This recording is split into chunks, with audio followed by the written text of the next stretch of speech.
네,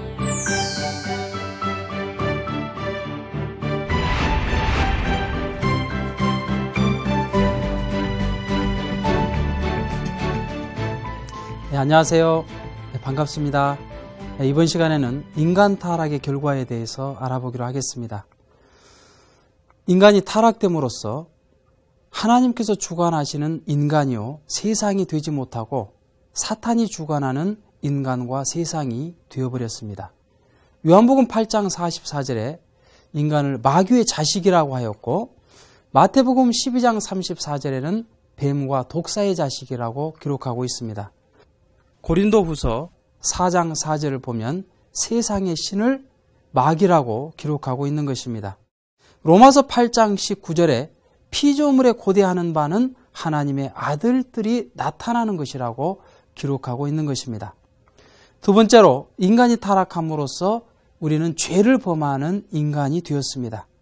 죄라는 것은 사탄과 상대의 기준을 조성해서 수소작용을 할 수 있는 그 조건을 성립시킴으로써 천법을 위반하게 되는 것을 말합니다.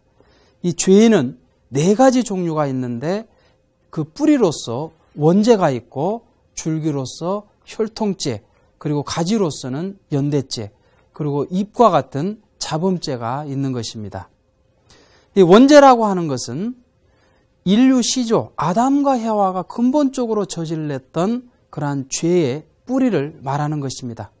사탄은 이것을 조건으로 해서 인간을 끊임없이 주관해 나오고 있는 것입니다. 그리고 혈통죄라고 하는 것은 우리의 조상들, 곧 전씨 집안이면 전씨 집안의 조상들, 김씨면 김씨 집안의 조상들이 잘못했던 그러한 죄가 오늘 우리한테 그대로 남아있는 것입니다. 그렇기 때문에 사탄은 그것을 조건으로 해서 우리 인간들을 지금도 끊임없이 농락하고 있는 것입니다. 그리고 연대죄란 이 공동체 가운데에 한 존재가 잘못했을 때 전체가 잘못하는 것으로 되어지는 것을 말하는 것입니다. 가정 안에서 한 사람이 잘못하면 사탄은 그 가정 전체를 무너뜨리려고 하는 것이 사탄의 전략인 것입니다. 그리고 자범죄란 내가 살아가면서 스스로 잘못한 그러한 죄를 말하는 것입니다. 우리 인간이 지상에서 살아가면서 혈통죄나 연대죄, 자범죄는 탕감 조건을 세움으로써 정리는 할 수 있습니다. 그런데 이 원죄는 타락한 인간 스스로가 해결할 수는 없는 것입니다. 그렇기 때문에 우리 타락한 인간에게는 곧 원죄를 정리해 주실 메시아가 필요한 것입니다. 세 번째로, 인간이 타락함으로써 우리는 타락성을 갖게 되었습니다. 타락성이란 천사장과 해와와 아담이 타락할 때 우발적으로 생긴 모든 성품을 말하는 것인데, 타락인간의 모든 타락성을 유발하는 근본적인 성품을 말하는 것입니다. 타락성을 크게 4가지로 분리해 볼 수 있는데, 하나는 하나님과 같은 입장을 취하지 못한 것입니다.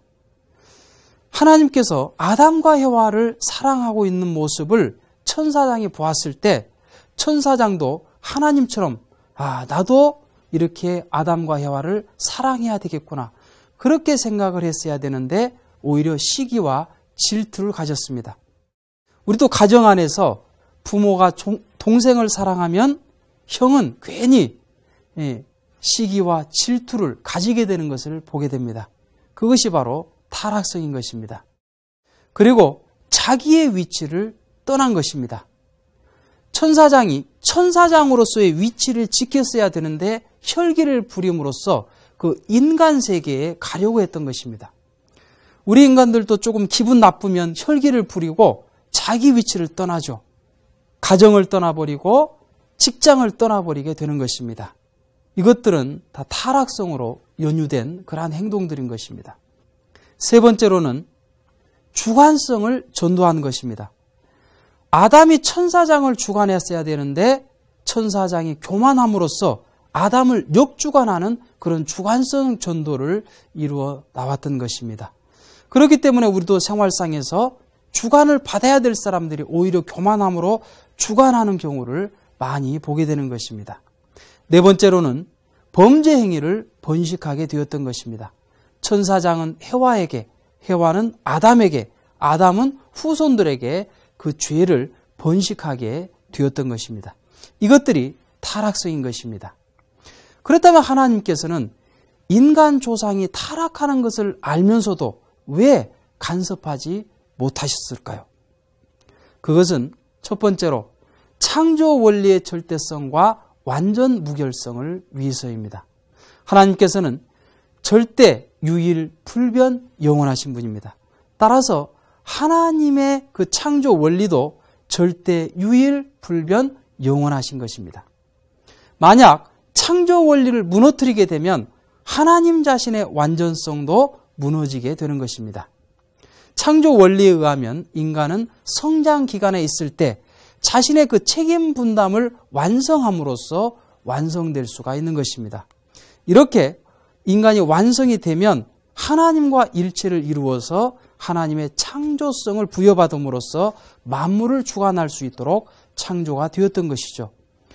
그런데 만일 하나님께서 이 성장 기간을 간섭하시게 되면 인간의 책임 분담을 무시하는 결과가 되어서 이 창조 원리를 무시하는 그러한 결과가 되는 것입니다. 따라서 원리의 절대성과 완전 무결성을 상실하게 되기 때문에 하나님께서는 타락행위를 간섭하지 못하셨던 것입니다.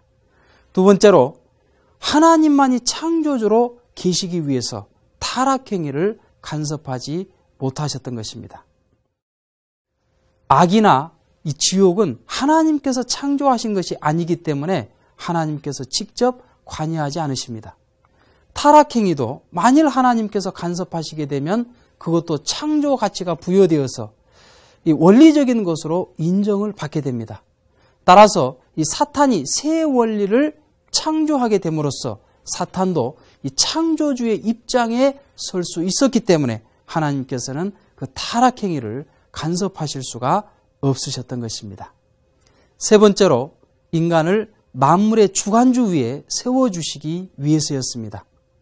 하나님께서 인간의 성장 기간에 간섭을 하시게 되면 인간의 책임 분담을 완수하지 못하게 됨으로써 결국 우리 인간은 창조성을 갖지 못하게 됩니다.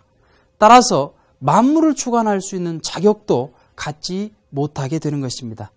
따라서 하나님께서는 인간을 지금도 만물의 주관주 위에 세워주시기 위해서 직접적으로 간섭하지 못하고 계시는 것입니다.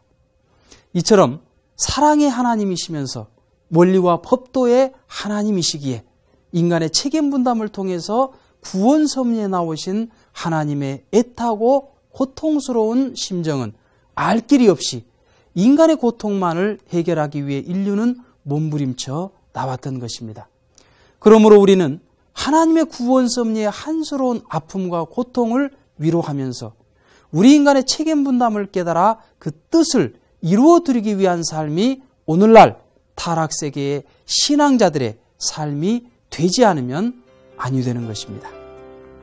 그렇다면 다음 시간에는 인간을 공포로 이끌고 있는 마지막 시대인 말세에 대해서 알아보기로 하겠습니다. 감사합니다.